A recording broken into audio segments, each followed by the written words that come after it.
Welcome to TalkTickers. Today we're taking a deep dive into the recent earnings call from CF Industries. That's right, CF Industries, or CF. We'll pull out the key numbers, the strategic updates, basically give you the rundown on what they talked about. Yeah, get you up to speed on this major player in the nitrogen fertilizer game. Okay, so let's kick off with the results. How did Q1 2025 look? Pretty strong, actually. They reported an adjusted EBITDA of $644 million. Okay. And net earnings for common stockholders landed around $312 million. That works out to 1.85 cents per diluted share. $1.85 a share.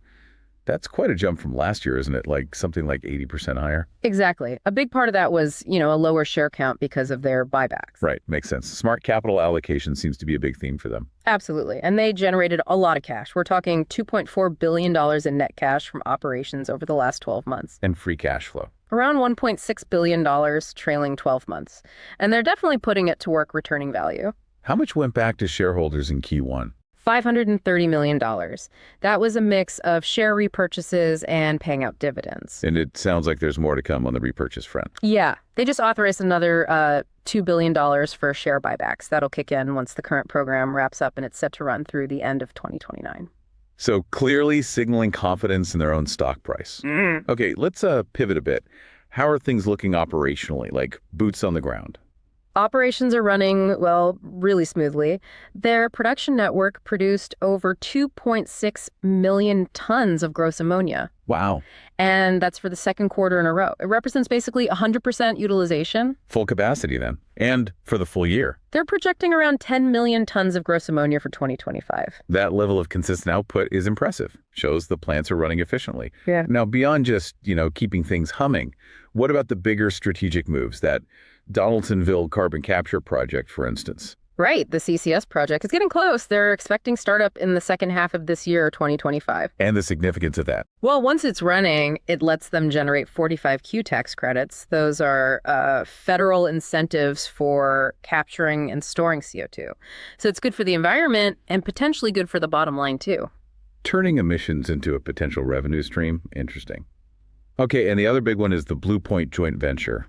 What's the status there? Blue Point, yeah, that's the one with Jera and Mitsui. It's progressing. They're, building the team, ordering the main equipment, getting the site ready. Sounds like things are moving. And that positive final investment decision, the FID, that seems to have really spurred interest in the low-carbon ammonia Blue Point will produce. Right, that FID was key. Now, I heard something about Jera maybe having an option to reduce their stake. They do have that option, yes. CF Industries mentioned they expect Jera to stick with their current investment level, but What if they didn't? CF seems comfortable potentially stepping up their own ownership and taking on more of the offtake if needed.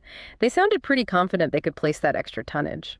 Okay, which probably ties into how they see the overall market right now. What's their view on the global nitrogen situation? They see it as constructive, basically a tight supply-demand balance. What's driving the demand side? A big factor is the low corn stocks-to-use ratio globally.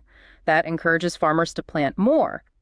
And specifically in North America, the economics are favoring corn, so expectations are for high acreage. More corn means more nitrogen needed. Simple enough. What about inventories? Are channels full or empty? In North America, they're saying channel inventories are low.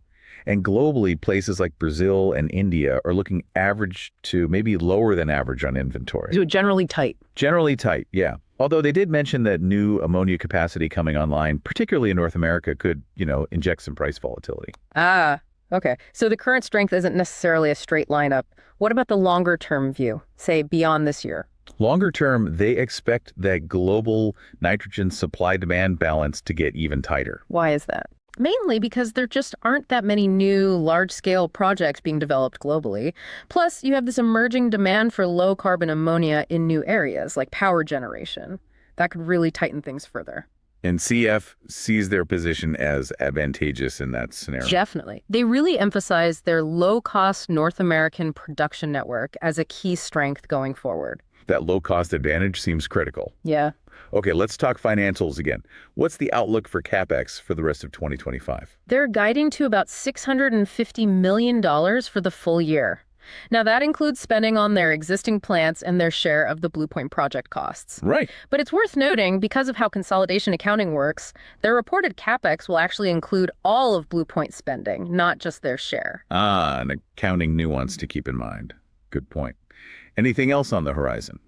Yes, they announced an investor day. It's set for June 24th in New York.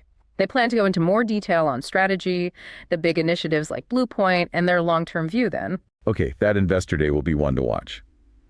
Now, the Q&A parts of these calls can be really insightful. Any interesting tidbits come out of that? Quite a few, actually. For the blue ammonia from Donaldsonville, the stuff made with CCS, they confirmed agreements are already in place for the offtake. Looks like it's heading for export, mainly to Europe and some industrial contracts. So buyers are lined up.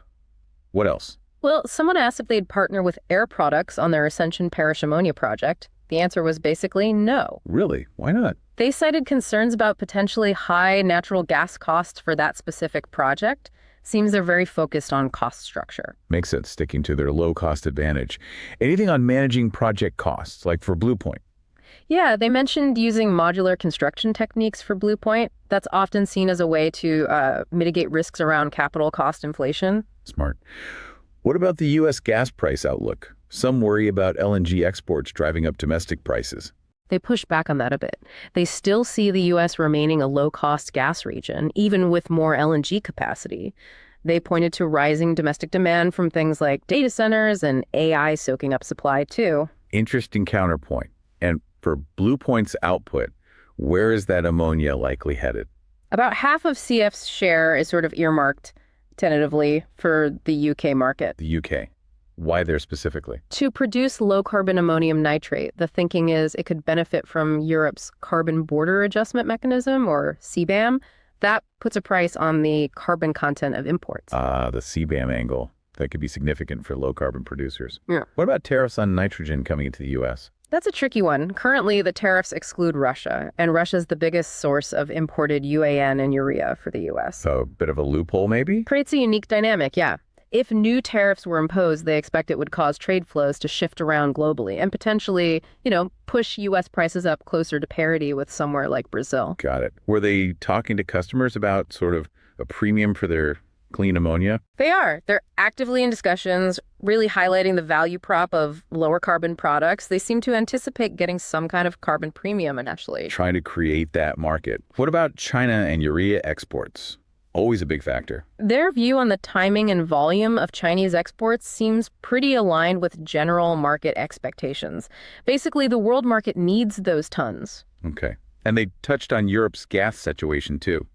Briefly mentioned the long-term goal for Europe is to get off Russian gas by 2027, which obviously impacts European fertilizer production costs. Right, a major geopolitical factor. There was also some talk about urea prices versus ammonia prices diverging. What's going on there? Yeah, that imbalance. They see it partly driven by this new ammonia capacity coming online recently. The expectation is it'll correct over time as more urea plants get built to process that ammonia, and also as demand for ammonia itself picks up in these new low-carbon applications. And those new ammonia plants, they aren't necessarily set up for the ag market right away. Exactly. They often lack easy access to the kind of in-market terminals needed for direct agricultural application. Makes sense. Anything else on the ag side? Farmer behavior. They think U.S. farmers might actually apply nitrogen at higher rates this year. Why is that? Favorable corn economics, despite other challenges, and those low global corn stocks we mentioned earlier, basically incentive to maximize yield. Okay, so a lot of moving parts. Yeah. How did they sum up the recent profit increase? Driven by strong price realization, which more than offsets slightly higher gas costs, plus, good plant performance and keeping controllable costs down per ton. Efficiency matters, and looking ahead at spending beyond this year. They expect the CapEx for their existing or legacy business to stay around $500 million a year. The Blue Point spending will ramp up more significantly in 2027 and 2028. And who's handling the CO2 storage for the Donaldsonville CCS? ExxonMobil is their partner for that. They said the permitting for the storage part is in advanced stages. Good to know. And how will Blue Point show up in their financials? They plan to consolidate the whole joint venture into their results. It'll mostly sit within the ammonia segment, but they promised clear breakouts in their financial disclosures so you can see what's what. Transparency is key there. Yeah. One last point. Anything on contracting strategy? Yeah, they generally prefer not to pre-contract huge volumes way in advance. They want to keep flexibility to capture upside if market prices move higher. Seems like a lesson learned from past experiences. All right, that paints a really detailed picture. Now let's switch gears to our This Is Not Financial Advice segment. Time for a potentially wild but maybe plausible trade idea. Okay, let's speculate a bit. Given everything we've heard, the tightening global nitrogen balance, the big push towards low-carbon ammonia, CF's strategic moves with Blue Point. Here's a thought. Lay it on us. How about a pair trade? Go along CF Industries, betting on their advantages.